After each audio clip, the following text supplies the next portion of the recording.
ये मेरा पूरे मंथ का कोर्स था जिसको एक सेशन में समेटा, और मुझे पता है ये आपके लिए ओवरवेलमिंग होगा, लेकिन अगर आप इसको धीरे धीरे डेली बेसिस पर 10-10 मिनट का सुनेंगे तो आपको समझ आएगी कि इसके अंदर क्या बात है। ये बहुत सारी बातों को मैंने समेट दिया है एक सेशन के अंदर, और ये मुश्किल होगा आपके लिए, लेकिन नामुमकिन बिल्कुल नहीं है।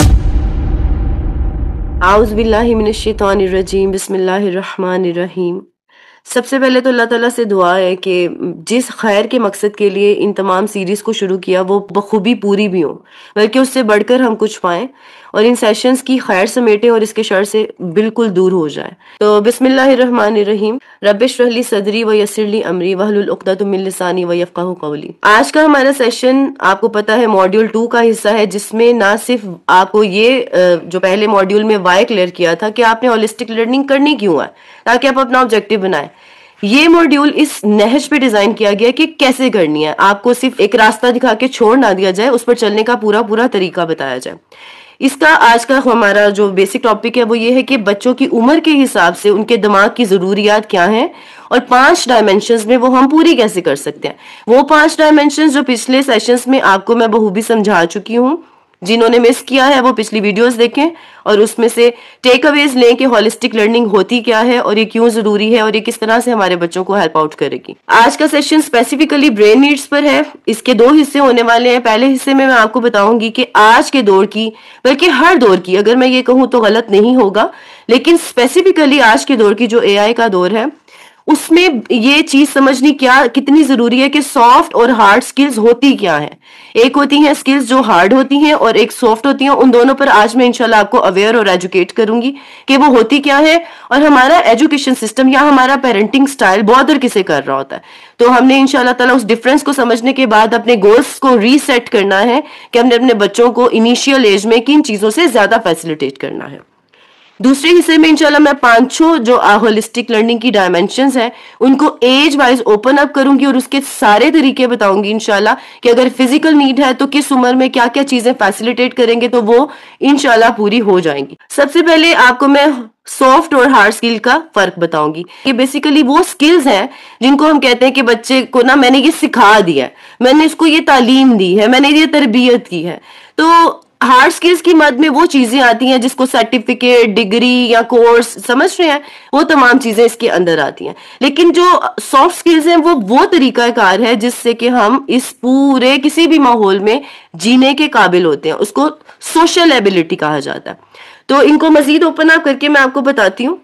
बेसिकली हार्ड स्किल्स के अंदर आप एनालाइज करना सीखते हैं, डिजाइनिंग करना, टाइपिंग करना, कोई भी आपकी डिग्री जिस तरह के डॉक्टर, इंजीनियरिंग, एवरीथिंग जो कि एजुकेशन जो कि स्कूलों से या यूनिवर्सिटी से आप स्पेसिफिकली लेते हैं डिग्रीज की फॉर्म में, प्रोफिशिएंसी होती है, प्रोफेशनल स्किल्स होती हैं। लेकिन अगर सॉफ्ट स्किल्स की बात करें, आप अगर इसको पढ़ ही ले तो आपको अंदाजा होगा कि कितनी ज्यादा इंपॉर्टेंट है और आज हर रिश्ते के डैमेज की वजह ही सॉफ्ट स्किल्स की कमी है। ये सिर्फ बच्चों के लेवल पे नहीं, अगर आप किसी बड़े को भी देखें जो तजदीद कर रहा है, अपने आप को तज़किया नफ्स कर रहा है या अपने आप को निखारने की कोशिश कर रहा है, वो इन्हीं चीजों पर फोकस करके अपनी इब्तिदा दोबारा से करता है। लेकिन ये कब किस एज में प्रॉपरली आप इनकलकेट कर सकते हैं वो मैं अगली स्लाइड में आपको बताती हूँ। सॉफ्ट स्किल्स के अंदर आती हैं कम्युनिकेट कैसे करते हैं, बात करने का तरीका, क्रिटिकल थिंकिंग, सोचने का तरीका सही, जिसको कटरपन नहीं कहते, जिसको कहते हैं क्रिटिकल सोचता है ये बंदा, किसी के पीछे नहीं लगता है, ये बात में से फैक्ट ओपिनियन को फर्क कर सकता है। टीम वर्क, लोगों के साथ मिलकर काम करने का सलीका, मल्टीटास्किंग, एक से ज्यादा काम है उसको हैंडल कर सकता है। टाइम मैनेजमेंट आज हर औरत का ही ये मसला है और आप सोच सकते हैं क्यों है, क्योंकि हमें सॉफ्ट स्किल्स है ही नहीं कि टाइम को मैनेज कैसे करना है कि आपकी हर जरूरत भी पूरी हो और आप अपनी रूह और अपनी दिमागी जरूरियात तमाम पूरी कर सकें। ये होती है सॉफ्ट स्किल्स और ये होती है हार्ड स्किल्स जो यहाँ पर डिफरेंशिएट प्रॉपर्ली हो रही हैं। अभी ये पहले तो मैं आपको एक फैक्ट चेक दिखाने लगी हूँ। आपको याद होगा कि मैंने आपको पिछले सेशंस में ये दिखाया था कि ये जिनको जॉब और कैरियर और बच्चों का फ्यूचर, जिसको वो सिर्फ रिस्क से जोड़कर और रिस्क की ही फिक्र में या फिर समझ लें सक्सेस को वो यही समझते हैं कि वो कोई बहुत बड़ी सर्विस कर रहे होंगे। तो आप यही देख लें कि कौन सी सर्विसेज या जॉब्स हैं जो डिक्लाइन करनी है। तो आप इसको रीड आउट कीजिएगा यहाँ से स्क्रीनशॉट लेकर। लेकिन अगर सीधा मैं आपको यहाँ से बताऊं तो जितनी बैंक बेस्ड जॉब्स हैं सब फारिग हो जाएंगी, जितनी अकाउंटेंट बेस्ड जॉब है वो सब खत्म हो जाएंगी, एडमिनिस्ट्रेशन भी एआई करेगा, आप समझ लें कि ये ट्रांसपोर्टेशन के attendees, conductors, business services, even assistants, जिन्हें कहते हैं कि ये मेरा असिस्टेंट है, ये तमाम चीजें अब मशीनों ने संभालनी है। लेकिन किस चीज की जरूरत है जो बढ़ जाएगी, उसको जब आप देखेंगे तो आप हैरान रह जाएंगे। वो तमाम की तमाम चीजें सॉफ्ट स्किल्स मांगती हैं।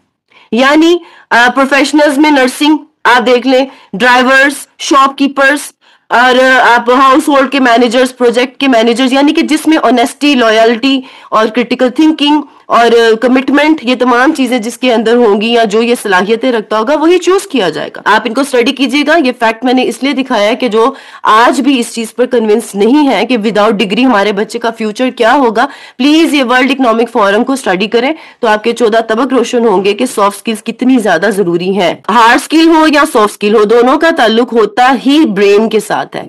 ये अब किस तरीके से है, ये डेवलप कैसे होती है, उसको मैं अभी आपको हाईलाइट करती हूँ इंशाल्लाह। मैं यहाँ पर ये समझाने लगी हूँ कि ये स्किल्स दोनों ही जरूरी है, नो डाउट, लेकिन इनकी प्रॉपर, इनको सही मानों में अगर आपने बच्चे में डालना है तो उसकी उम्र क्या है और क्या तरीका होता है। तो हार्ड स्किल्स को पहले देख लेते हैं। ये फॉर्मल एजुकेशन के थ्रू आती है, यानी कि इसके लिए डिग्री या फिर आपको प्रोफेशनल लेवल पर जाकर टीचर्स और ये समझ लें जो भी एक प्रॉपर कोर्सेज हैं वो लेने पड़ते हैं। ये 10 साल की उम्र से लेकर 25 साल की उम्र तक बहुत अच्छे तरीके से बच्चे के अंदर पैदा की जा सकती हैं। सो हार्ड स्किल्स जो हैं वो फॉर्मल एजुकेशन से ली जा सकती हैं और इसकी बेहतरीन एज होती है 10 से 25 साल की उम्र के अंदर बड़े अच्छे तरीके से बच्चों में ये डेवलप की जा सकती हैं। 10 से पहले बेस वगैरह बनती है जिसको कहते हैं कि इसको पढ़ना आ जाए, इसको लिखना आ जाए। यू बेटर नो कि 10 साल तक बच्चे के साथ स्कूलों में एजुकेशन या बेस के नाम पर क्या हो रहा होता है, उनकी बेस को बल्कि हिला दिया जाता है, इवन होम स्कूलिंग में भी, क्योंकि अवेयरनेस नहीं है ना कि किस डायमेंशन में लेकर चलना है, तो वो घर में स्कूल खुल जाता है वह।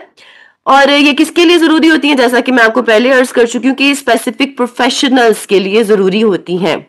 जहां तक बात है सॉफ्ट स्किल्स की, ये सिर्फ और सिर्फ सेल्फ रिफ्लेक्शन से या एक्सपीरियंस से बच्चे के अंदर या किसी भी इंसान के अंदर जाती हैं। वो इसको एक्सपीरियंस करके या फिर वो अपने आप को रिफ्लेक्ट करके इन चीजों को समझता या निखारता है। और इसकी सबसे बेहतरीन एज अर्ली चाइल्डहुड है और early childhood 0 to 12 years old होता है। आप इस बारे में जानते हैं, हम पिछले सेशंस में इन तमाम चीजों को डिस्कस कर चुके हैं। और ये किस लिए जरूरी होता है, किसी भी माहौल में काम करने के लिए इसकी जरूरत है ही है। जिसमें ये नहीं है, आप बिलीव करें उसके पास जितनी मर्जी हार्ड स्किल्स हो, वो उस लेवल की सक्सेस को एंजॉय कर ही नहीं सकता। अगर दुनिया में किसी की सपोर्ट से वो सक्सेसफुल हो भी जाए तो I am sure about it कि वो आखिरत में उस लेवल की सक्सेस नहीं ले सकता, क्योंकि ना उसकी कम्युनिकेशन है, ना लोगों से ताल्लुकात अच्छे हैं, and everything you know which soft skills hold. यहां तक हमारा यही था सॉफ्ट और हार्ड स्किल का फर्क, ताकि मैं एक आखिरी चोट लगा दूं दिमागों पर पेरेंट्स के कि ये जो होलिस्टिक लर्निंग है ये कितनी ज्यादा अहम और जरूरी है। देखिए, जिनके बच्चे बड़े हो चुके हैं वो भी परेशान ना होइएगा, या फिर जो फॉर्मल एजुकेशन में जा चुके हैं उनके लिए प्रॉपर इसके अंदर उनके लिए भी गाइड है। सो आपने बहुत ध्यान से इसको सुनना है। सो हमारा बिलीव है भी वर्क हार्ड भी करें, प्ले हार्ड भी करें, हमें दोनों चीजें चाहिए।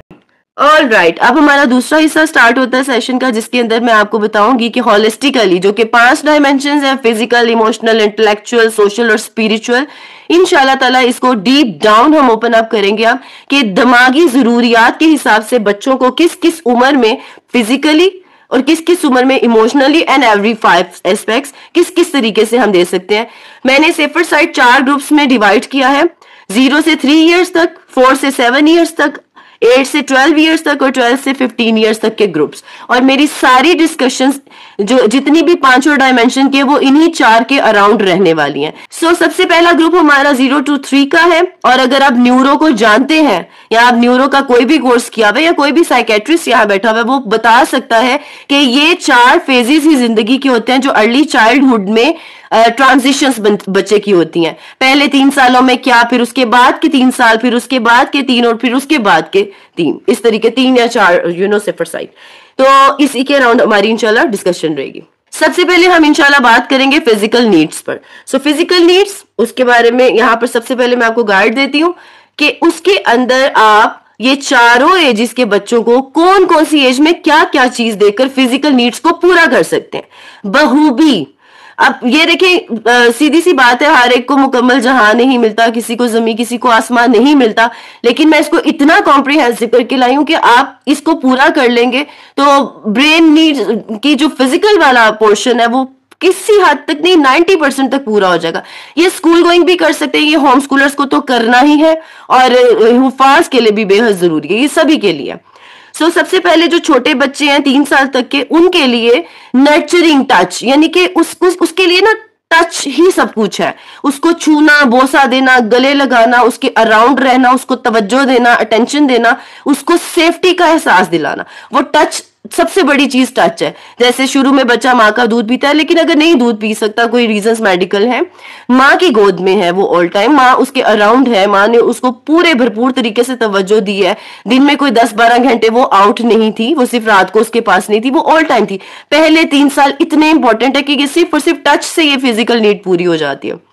मोटर स्किल्स में जैसे कि हम बच्चे को क्रॉलिंग करवाते हैं आफ्टर 6 मंथ्स, तो जाहिर सी बात है उसके बाद ये सारे सिलसिले शुरू होते हैं। उसके लिए ऑब्स्टेकल कोर्सेज जो मैं आगे आपको बताऊंगी, सेंसरी टॉयज होते हैं, सेंसरी चीजें दी जाती हैं, 5 हिस्सों पे काम किया जाता है बच्चे की, कि वो सूंघ कर, टच करके, देख कर, जो कि 6 माह बाद ये शुरू होता है। 6 माह तक कुछ नहीं, ब्लैक एंड व्हाइट नजर आता है बच्चे को, उससे पहले उसको कोई कलर भी नजर नहीं आता, सिर्फ टच।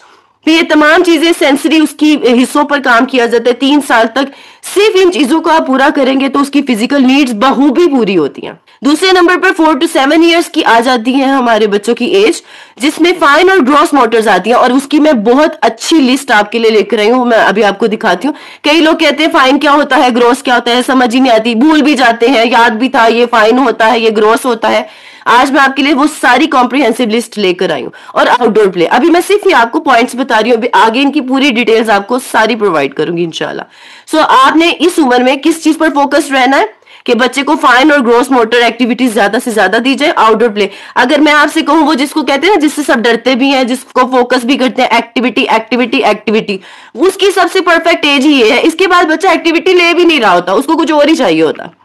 तो अगर आप सोचते हैं 9 साल का बच्चा है, मैं क्या एक्टिविटी करूं, तो आप फिर कहीं और ही पहुंचे हुए हैं, आपको पता ही कुछ नहीं है। तो बेसिकली एक्टिविटीज की सही वाली एज जिसके थ्रू बच्चा सीखता है या अपनी फिजिकल नीड को पूरा करता है, वो ये है। फिर 8 to 12 ईयर्स ओल्ड में बच्चे को स्पोर्ट्स चाहिए, यानी टीम प्ले चाहिए, उसको आउटडोर जाना है, उसको टीम्स में खेलना है। और प्लीज अगर कोई ये कहता है नहीं स्कूलों में तो ये होता है, तो कितना होता है ये आप जानते हैं। स्पोर्ट्स डे के नाम पर एक दिन होता है, या महीने में कोई एक दफा पीटी एंड एवरीथिंग। बच्चों को प्रॉपर स्पोर्ट्स चाहिए, और डेली नहीं तो कम से कम वीकली बेसिस पर चाहिए। तो बच्चों को स्पोर्ट्स में जोड़ा जाए ताकि उनकी फिजिकल नीड्स पूरी हो, और वो कौन कौन सी होंगी वो मैं आगे आपको दिखाती हूँ। और स्पोर्ट्स के साथ जब हेल्थ एजुकेशन की बात, जिसको विटामिन्स प्रोटीन्स की सेंस देना, बच्चे को ये बताना कि न्यूट्रिशन क्या भला है एंड एवरीथिंग, वो एज है टीन एज में बच्चे को इस चीज पर एजुकेट किया जाए, ताकि वो कल को अपनी बीमारियों को हैंडल करना सीखे, बीमारियों से बचना सीखे, अपनी इम्यूनिटी पे काम करना सीखे। ये तमाम चीजें वो है जो एज वाइज आपको अपने बच्चों को या खुद या किसी टीचर के थ्रू समझानी है या करवानी है, ताकि उसकी फिजिकल नीड्स पूरी हो। मैं कुछ आइडियाज लेकर आई हूँ, जितनी मैंने बातें की हैं, indoor outdoor sports health education फला फला फला, उन तमाम के सारे आइडियाज भी आपको यहाँ पर मैं दिखाने लगी हूँ। ये आइडियाज हैं कोर्सेज के और इंडोर जिम के। सबसे पहले अपने बच्चों को एक्सरसाइज करवाएं। आप कुछ भी कर सकते हैं। देखिए, जो म्यूजिक को गलत नहीं समझते, वो म्यूजिक जो बच्चों के होते हैं वो लगा के उनके साथ खुद ही एक्सरसाइज की एक रूटीन बनाएं, या फिर अब तो वो खान अकेडमी किड्स में करवाते हैं बच्चों को। छोटे बच्चों की बात कर रही हूँ, उनको करवाएं। बड़े बच्चे हैं तो टीवी पर लगाकर आप करवा सकते हैं शुरू में, क्योंकि बच्चों को मोटिवेशन चाहिए होती है, वो विजुअल्स के थ्रू ज्यादा सीखते हैं। या फिर अगर वो रूटीन पकड़ सकते हैं और आप भी एक्सरसाइज करती हैं तो बच्चे एक्सरसाइज करें। आप जो थोड़े बड़े बच्चे हैं, नॉट वेरी स्मॉल, लेकिन अगर 5 साल से बड़े हैं तो आप मेडिटेशन और ब्रीथिंग एक्सरसाइजेस करवा सकते हैं रेगुलर बेसिस पर, या कम से कम ऑफ एंड ऑन। उनको आइडिया तो हो ये चीजें हमारी फिजिकल एक्टिविटीज हैं। वो ब्रेथ इन ब्रेथ आउट की एक्सरसाइज किया करें, मेडिटेट किया करें। मेडिटेट क्या है? सुकून, आंखें बंद करके वो सोचें कि मैंने अभी कुछ नहीं सोचना और मैंने रिलैक्स करना और सांस लेनी है और सांस निकालनी है। आप यकीन करें, हमें भी आज तक सही से सांस लेना नहीं आता। ये बेहद जरूरी एक्सरसाइज है और ये फिजिकल नीड को पूरा करती है। उसके अलावा ये देखिए आपके सामने है आर्चरी, और ये इस टाइप की गन्स होती हैं। और ये मैंने ये नर्व को इसलिए चूज किया, इसकी कॉपीज भी मिलती हैं, कि ये बुलेट ना काफी सॉफ्ट होती है। आप क्योंकि बच्चे होम स्कूलर, स्पेशली मैं बात करूंगी, इंडोर की भी बात कर रही हूँ और होम स्कूलर की भी, कि घर में फिर इश्यूज भी होते हैं और जाहिर सी बात है हमने बच्चे को इंजरी भी नहीं करने देनी। तो ये चीजें बड़ी जबरदस्त होती हैं कि आप इस तरह की निशाने वाली गेम्स, आप उसके साथ साथ उनको मैथ्स में एजुकेट कर सकती हैं कि भाई तुम्हारे कितने हुए ऐड करो, चलो करके दिखाओ। बेसिकली हुजूर अकरम सल्लल्लाहु अलैहि वसल्लम ने भी हमें, आपको मालूम है कि आर्चरी की तरबियत देने का एक हमें पूरी सजेशन दी हुई है, जो इंशाल्लाह ताला हम अभी जब अगले अपने तरबियत के सेशन करेंगे उसके अंदर आपको और ज्यादा रेफरेंसेस के साथ पता चलेगा। तो उसका मकसद समझे, उसका मकसद है बच्चे का फोकस। तो आप आर्चरी को भी यूज कर सकते हैं, आप इन गन्स को भी यूज कर सकते हैं, आप दोनों को भी यूज कर सकते हैं as per your budget, as per your time, as per your kids interest. तो उनको शूटिंग सिखाएं छोटी उम्र से बड़ी उम्र तक लगातार। छोटा है तो वो छोटों वाले खिलौने, बड़ा है तो बड़ों वाली क्लासेस।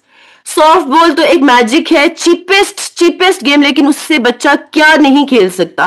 कई आइडियाज तो मैंने खुद क्रिएटिव वर्कशीट वाले में अपने बच्चे के साथ खेल खेल के आप लोगों को दी हैं कि ये तमाम चीजें जो है ये बॉल से, सिर्फ एक सिंगल बॉल से आप, अगर आपका इकलौता बच्चा भी है तो आप कैसे उसको फैसिलिटेट कर सकते हैं, और सिबलिंग हो तो क्या ही बात है। और क्योंकि सॉफ्ट बॉल होता है तो चोट का भी खतरा नहीं होता। इसके मल्टीपल, बल्कि दर्जनों आइडियाज आपको पिंटरेस्ट पे मिल जाएंगे कि कुछ आइडियाज मैंने यहाँ चिपकाया। आप टॉस कर सकते हैं, कैच ग्रेस्प कर सकते हैं, रोलिंग करवा सकते हैं, किकिंग करवा सकते हैं, ड्रिबल करवा सकते हैं, क्या नहीं करवा सकते, सोलो प्ले कर सकता है बच्चा। इंडोर जिम, अच्छा अब इसको देख के परेशान नहीं हो जाना कि भाई ये तो अमीरों के चोचले हैं। तो मेरी बात सुने, इस तरह कभी नहीं सोचना आपने। इससे अगली स्लाइड में मैंने इकोनॉमिकल भी दिखाया है, लेकिन जाहिर है अगर कोई अफोर्ड कर सके तो ये किसी भी बढ़ई से बनवा ले, कारपेंटर से, या बना बनाया भी मिलता, खुद बनवा ले तो अच्छा है। बच्चे के लिए ये चीजें होनी चाहिए। छोटी एज है तो ये लेफ्ट वाला, बड़ी एज है तो राइट वाला। और अगर आप इसको अफोर्ड नहीं कर सकते या स्पेस का इशू है तो आप इनको देखें। ये तो कोई भी दुनिया का कोई भी बंदा थोड़ा सा बजट अपना मेंटेन करे तो अपने बच्चों को इनसे तो जरूर फैसिलिटेट कर सकता है।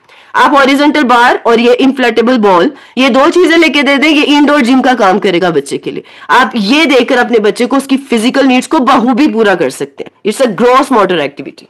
अभी ये आइडियाज थे और ये कोई इनफ आइडियाज नहीं है। अभी एक लिस्ट आपको दूंगी, उसमें और मल्टीपल आइडियाज हैं जिनके एक एक वर्ड को आप गूगल पे डाल के उसकी पिक्चर्स भी ले सकते हैं। ठीक है, वो लिस्ट मैं एंड में आपको देती हूँ। फिलहाल कोर्सेज पे बात कर लेते हैं जो बहुत जरूरी हैं। फिर मैंने आपको इंडोर जिम आइडियाज दिए हैं जो आप खुद बच्चों के साथ या सिबलिंग्स आपस में सिर्फ उनको थोड़ा सा रूल्स के साथ आप बता दें।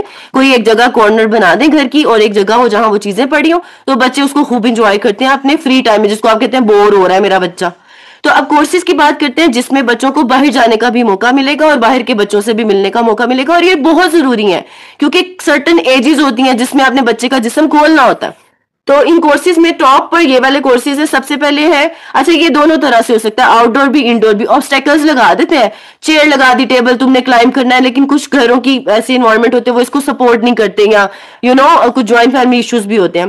तो अगर आप इंडोर नहीं कर सकते, आपका कोई बाहर आउटडोर का है, तो आप बाहर आउटडोर में इसको डिजाइन कर सकते हैं, या फिर कोई ऐसी प्लेस ढूंढ सकते हैं जहां पर आप वीकली 2 दफा जाकर अपने बच्चे से ये ऑब्स्टेकल कोर्स करवा लें। ये बहुत हाईली रिकमेंडेड है। ये बच्चे के लिए एक हार्ड कोर ट्रेनिंग है। इसकी अच्छी से अच्छी वीडियोस आपको यूट्यूब पर भी मिल जाएंगी, आपको गूगल पर इसकी मजीद पिक्चर्स मिल जाएंगी, आइडियाज मिल जाएंगे। यहाँ पर मैंने आपको एक ग्लिम्स दिखा दिया है कि इंडोर आउटडोर दोनों जगहों पर हो सकता है as per your own choice और योर कंट्रोल। ये आपके सामने मार्शल आर्ट और स्विमिंग, ये हाईली रिकमेंडेड है बच्चों के लिए, हाईली रिकमेंडेड। कहते हैं ना कि कुछ कोर्सेज हैं जो एक सर्टेन एज में करने से ही ब्रेन को फायदा होना है, वो यही कोर्सेज है। स्विमिंग तो वैसे भी हमारे नबी करीम सल्लल्लाहु अलैहि वसल्लम ने हमें फरमाया भी है कि बच्चों को सिखाएं। अच्छा, यहाँ पर कुछ लोग कहते हैं हम कैसे रोज स्विमिंग कराएं। इतना आपको डेप्रीवेशन में जाने की जरूरत नहीं है। जून जुलाई में कोर्सेज लगते हैं, चाहे घर से दूर हो, थोड़ा बजट उस वक्त के लिए कोई कमेटी डाल ले, कोई कुछ करे, थोड़ा सा बजट बच्चों के लिए बनाए। 2 माह में सिर्फ सिखानी है आपने। हजूर पाक सल्लल्लाहु अलैहि वसल्लम ने भी हमें सिखाने की बात की है, लेकिन हाँ, इस अहमियत से इनकार नहीं किया जा सकता कि अगर आप डेली करवा सके तो जिस्म की सबसे बड़ी एक्सरसाइजेस में से एक है, तो आपके बच्चों के ब्रेन के लिए बेहद अच्छी है। लेकिन अगर आप नहीं कर पाते तो कम से कम साल में 2 माह, जब कोर्सेज हर जगह लगे होते हैं, चाहे आपसे घर के थोड़ा दूर हो, थोड़ी सी ड्यूटी उठाएं, चंद हफ्तों की बात होती है, अपने बच्चों को ये जरूर सिखाएं। ये लाइफ स्किल है। और अगर आप गांव देहातों में रहते हैं, कोई ट्यूबवेल ढूंढे, कोई दरिया होते हैं, वहां पर लोगों को कि भी अपने बच्चे को सिखाओ एंड एवरीथिंग, इस तरह पॉन्ड्स बने होते हैं, तो आप अपने बच्चों को फैसिलिटेट करें और सिखा दें कम से कम। उसके अलावा आप देख सकते हैं साइट पर मार्शल आर्ट के बहुत सारे कोर्सेज हैं। बॉक्सिंग है, कुंफू है, जूडो है, टेक्वांडो है, कराटे है, जो भी आपको कहीं क्लासेस नजर आती है। और ये वाली सिर्फ सिखानी नहीं है, ये रेगुलर बेसिस पर होती है। ये अगर आपके जिस तरह स्विमिंग में कह रही हूँ ना, सिखा दे और उसके बाद कभी कभी जब बच्चे को मौका मिले वो कर ले, अव्वल तो रेगुलर हो जाए तो बहुत ही अच्छा है, लेकिन सिखा दे। लेकिन मार्शल आर्ट बच्चे को डेली बेसिस पर, वीकली बेसिस पर बच्चा जाए। ये ऐसा कोर्स नहीं होना चाहिए कि 2 माह में खत्म, ये उसकी till the age of 10 years 12 years ये चलना चाहिए। उसको इसमें प्रो और एक्सल होना चाहिए। ये उसके जिस्म के लिए, उसके ब्रेन के लिए बहुत जबरदस्त है। और ये वो लिस्ट है जो मैंने आपसे कहा था, इसमें क्या नहीं है, ये जिसने भी बनाई है अल्लाह ताला उसका भला करे। ग्रॉस मोटर की पूरी आइडियाज, इतने बेहतरीन आइडियाज हैं, आपके बजट में जो भी आते हो आप वो ले लें। सेंसरी के सारे आइडियाज आप यहां से कोई भी उठाएंगे ना वर्ड, आपको गूगल पे उसकी पिक्चर भी मिल जाएगी, वीडियो भी मिल जाएगी। देखें वहां से आइडिया ले, अपने बच्चे के लिए उसके टेस्ट के हिसाब से चूज कर ले। Fine motor, educational, house hold, music based, game based, technology based, pretend play based, क्या नहीं है इस लिस्ट के अंदर। ये अपने आप में एक बहुत बहुत बड़ा सदका जारी है जिसने भी किया हुआ है। तो आप इस पूरी लिस्ट को अपने पास प्रिंट करा के रखें और इसमें से आइडियाज लेने के बाद अपने बच्चे के टेस्ट, उसकी एज के हिसाब से पिक करके उसको फैसिलिटेट करें। अब बात करते हैं, फिजिकल नीड्स की बात होगी, अब हम इमोशनल नीड्स की बात करते हैं। इमोशनल नीड्स, जैसे कि आपको पता है, मैं आप मदर्स को हमेशा कहती हूँ कि बाप से ज्यादा माँ का काम है इमोशनल नीड्स पे काम करता है। बाप का काम है माँ की इमोशनल नीड्स का ख्याल रखना। हाँ, अगर औरत कोई टूटा फूटा कर देगा, अगर कोई आदमी हजरात सुन रहे हैं तो प्लीज आप अपनी बीवी का ख्याल रखें और आपकी बीवी आपके बच्चों का ख्याल रखेगी। तो जिस तरीके से मैं माओ को समझाने लगी हूँ ना, वैसे ही आपने अपनी बीवी का ख्याल रखना है। ओके, इमोशनल नीड्स में एज के हिसाब से 4 कैटेगरीज, एज मैंने आपको शुरू में बताया। सबसे पहली जो 3 साल तक की एज है, आपको जिस चीज पर फोकस करना है वो है कि बच्चे को जैसे ही उसको चोट लगे, कोई मसला हो, पकड़ के, वो बहुत छोटा तो जाहिर है आप उसको सपोर्ट देंगे, लेकिन अगर उसको चलना आ गया तो रिस्पॉन्स जरूर देंगे और उसकी केयर करेंगे और उसको एनकरेज करेंगे कि खुद ही यानी वो अपने आप को उठाए, रेगुलेट करे।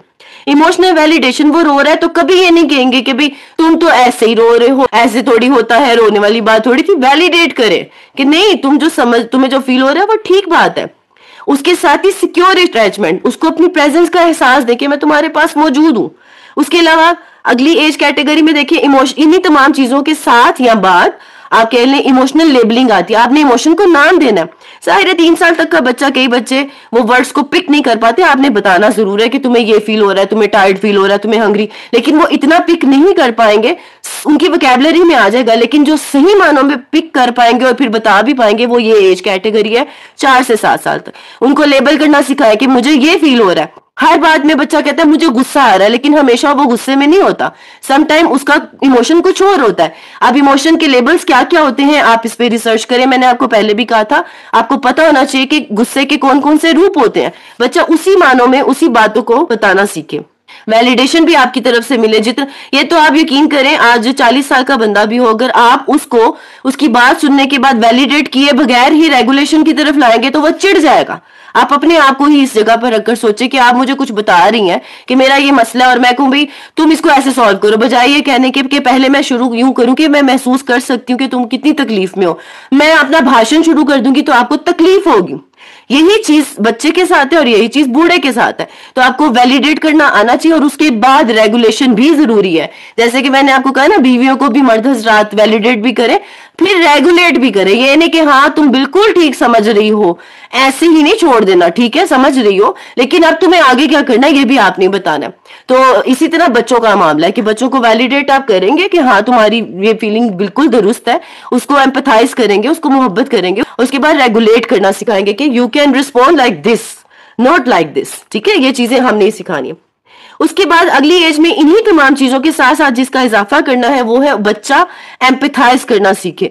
मैंने आपको पहले ही बताया था, रहम का मादा माँ बाप से ही लेता है। रहम क्या होता है कि उसको ये भी एहसास दिलाना कि तुम्हारे अलावा भी लोग हैं, वो क्या महसूस कर रहे हैं तुम्हें ये समझना है। ये अपने बच्चे को आपने ना सिखाया तो वो एक सेल्फिश जायंट बन जाएगा और वो कभी भी जिंदगी में आपको भी कुछ नहीं समझेगा। आप दूसरों को तो आपने बताना ही है कि तुम एम्पैथाइज करो, लेकिन कई माँ बाप का शिकवा होता है कि हमारी कभी इसने किसी हिदमत का कोई सिला ही नहीं दिया, मैं आपने एम्पैथाइज करना सिखाया ही नहीं। तो एम्पैथाइज करना सिखाने पे फोकस ज्यादा हो जाएगा। वैसे तो ये शुरू से ही होगा और बच्चा अपने सेल्फ इमेज को पहचाने, अपनी जात को पहचाने, अपनी गलतियां और अपनी अच्छाइयां खुद फिगर आउट करना सीखे, वीकनेसेस और स्ट्रेंथ्स की लिस्ट बनवाएं, उनसे जर्नलिंग करवाएं। अभी मैं आगे आपको बताती हूँ 3 टाइप्स हैं, उसी में मैं और इसको ओपन अप करती हूँ। वो बच्चा अपने आप को अवेयर करे, अपनी जात को पहचाने, अपनी वीकनेसेस को भी ऑन करे और उन पे काम करे, स्ट्रेंथ्स को भी ऑन करे और उनको एक्सपैंड करे। और उसके बाद जैसे ही टीनेज में एंटर होता है, आपका बहुत ज्यादा जो फोकस है वो रेगुलेशन और आइडेंटिटी पे होना चाहिए, यानी कि उसको ऐसे लोगों में उठाया बिठाया जाए जो उसकी आइडेंटिटी को सेकंड करते हो। यानी कि कुछ लोग करते हैं ना, उस्ताज़ा के पास भेज देते हैं, उलमा के पास भेज देते हैं, या फिर जय्यद स्कॉलर्स होते हैं, मेंटोर्स होते हैं, उनसे जोड़े उन्हें, ताकि वो अपनी आइडेंटिटी के लोग देखे, लाइक माइंडेड लोग देखे। अपना जो वो कूल ग्रुप बनाना है, उस कूल ग्रुप में उसकी आइडेंटिटी को भी वैलिडेट करते हुए लोग हो। ये चीजें आपने एज के हिसाब से जरूर फोकस में रखनी है। वैसे तो ये तमाम चीजें साइड बाय साइड चलती हैं, लेकिन ये एज कैटेगरी में डालने का मकसद ये है कि अगर ये एज है तो पिछलियों को तो आप करेंगे थोड़ा थोड़ा, लेकिन ये नहीं आपने मिस करनी। आपके बच्चे को फिर वही बात कि मैं अगर इसको समराइज करूं तो 3 चीजों की आपसे मदद चाहिए कि एक्सप्रेशन और लेबल करना इमोशंस को सिखाएं, वैलिडेट करें ताकि वो, और अपनी भी इमोशंस को वैलिडेट करें ताकि वो सही वैलिडेट करना और करवाना सीखे, और उसको रेगुलेट भी करना कि मुझे जो भी महसूस हो रहा है सही या गलत, उसका सही रिएक्शन क्या है, मुझे किस तरीके से रिस्पॉन्स करना चाहिए। और ये 3 चीजें हैं जो बाय द एज 3 स्टेजेस कह लें, तीनों चीजें साथ भी चल सकती हैं। लेकिन जाहिर है जर्नलिंग छोटे बच्चे तो नहीं कर सकते ना, उनसे तो आप स्टोरी टेलिंग करेंगी। तो पहले 5-6 साल तक स्टोरी टेलिंग के थ्रू आप अपने बच्चों को एजुकेशन देते हैं इमोशंस की, जिसको कहते हैं ना रेगुलेट करना, कि तुमने ये हुआ है तो तुम ये कर सकते हो, एम्पैथी ये होती है तो फलां बच्चे ने ये किया तो तुम भी ये कर सकते हो, उसको आइडियाज देने स्टोरी टेलिंग के थ्रू। स्टोरी टेलिंग पर मैं आपको इंशाल्लाह एक लिंक सेंड करूंगी कि किस तरह से होती है ये। इसके लिए बहुत पाक ज़हन चाहिए होता है, तो वो चीज समझना बहुत जरूरी है। इस पर तो मैं कहती हूँ 3 सेशन और होने चाहिए। लेकिन है story telling is the first thing in initial years, यानी 6-7 साल तक। उसके बाद जाहिर है बच्चे बड़े हो जाते हैं, उनसे स्टोरी टेलिंग अगर वो सुनते हैं बहुत अच्छी बात है, लेकिन अगर वो बीच में क्वेश्चंस करें तो एक अपॉर्चुनिटी है कि आप उनसे रिफ्लेक्टिव टॉक कर सकते हैं। अब रिफ्लेक्टिव टॉक क्या होती है? आप बच्चे से पूछेंगे कि आप इसकी जगह हो तो क्या करे, वो यूं करता तो क्या होता, उसने ये जो किया आपको क्या लगता है, आपको अगर ये यूं लगता है तो क्या आपके साथ यूं हो, यानी इस तरह की टॉक कि वो उसको एम्पथाइज करते हुए उसको रियल लाइफ से कनेक्ट करे, वो होती है रिफ्लेक्टिव टॉक। और ग्रेजुअली जैसे ही बच्चा और बड़ा होता है तो इस रिफ्लेक्टिव टॉक को डिस्कशन की इंटेंसिटी में लाकर आपने जर्नलिंग पे लाना है। जर्नलिंग क्या होती है कि वो अपनी सोचों को, अपनी जात के साथ हुए वाकयात को लिखना सीखे, या कम से कम रोज अपने आप के साथ ये चीज मुहासबा जिसको कहते हैं करके सोए। तो वो एक छोटे बेबी स्टेप्स के साथ बच्चों के साथ शुरू की जाती है कि उसको कहें जी तुमने आज फिजिकल नीड कैसे पूरी की, तुम्हें आज अल्लाह ताला ने क्या नेमतें दी, तुमने आज कौन सा काम है जो अच्छा किया, तुम्हें कोई क्या लगता है आज क्या बुरा हुआ, तुमने क्या सीखा। इस तरह करते करते बड़ी एज तक, जैसे कि आप इस वक्त बैठी हुई हैं, आपको चाहिए कि आप रोज रात को जर्नलिंग करके सोए। So journaling is not only the copy pencil kind of thing, ये आपकी सोचों में भी होती है कि आप सोच के सोए। लेकिन आज का दौर इतना ज्यादा वो भाग दौड़ वाला है कि हम चीजें भूल जाते हैं। तो अगला दिन पिछले से बेहतर कैसे होगा जब तक हम उसको लिख कर अंडरस्टैंड नहीं करेंगे कि आज ये हुआ कल ये नहीं होगा, ये मैं कल करूंगी। ये हमारे लिए फायदेमंद है कि उसको रिटन फॉर्म में रखें। तो ये 3 तरीके हैं जो बहुत बड़ी सपोर्ट बनते हैं with the passage of time, emotional regulation और सेल्फ अवेयरनेस में। आई थिंक सो हम इसको कल पे रख लें, क्योंकि मगरिब है, उसके बाद मेरी अपनी भी कमिटमेंट्स होंगी और बहुत अच्छे तरीके से डिलीवर नहीं हो पाएगा अगर मैंने इसको जल्दी जल्दी में किया। ये अभी जितना आपने देखा है ये सिर्फ 2 डायमेंशंस आपसे मैंने डिस्कस किए हैं, जो कि फिजिकल और इमोशनल है। आगे इंटेलेक्चुअल है, स्पिरिचुअल है, उन तमाम पर डिटेल्ड काम मैं आपके लिए लेकर आई हुई हूं। तो मैं चाहती हूँ कि आप उसको अच्छे तरीके से अंडरस्टैंड करें।